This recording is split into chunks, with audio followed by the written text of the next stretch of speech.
Hey guys, I hope you're doing well. A really popular thing to do with your Christmas lights is to wrap trees, crepe myrtles, live oaks, things like that. One thing that we really want to remind you of, or you're going to need to be mindful of, is that especially with bigger trees like live oaks and pine trees and stuff like that, it takes a lot of lights to be able to effectively wrap it and give you the look that you're wanting. What you need to be mindful of, or what you need to be aware of, is what kind of lights you're installing and how many you can put in one continuous circuit or in one continuous line.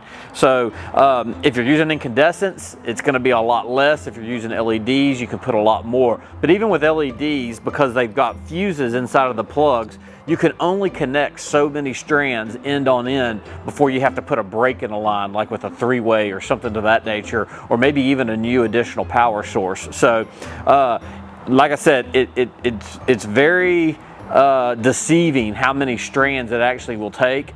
It always takes way more than what people realize, and a lot of times these lights, it'll be in your instructions, it'll have a power requirement, but it's just something you really need to be mindful of. Otherwise, you're going to create a bunch of hassles and issues with yourself, busting fuses, tripping breakers, and things of that nature. So anyway, got any other questions, need any suggestions, let us know. Look forward to hearing from you.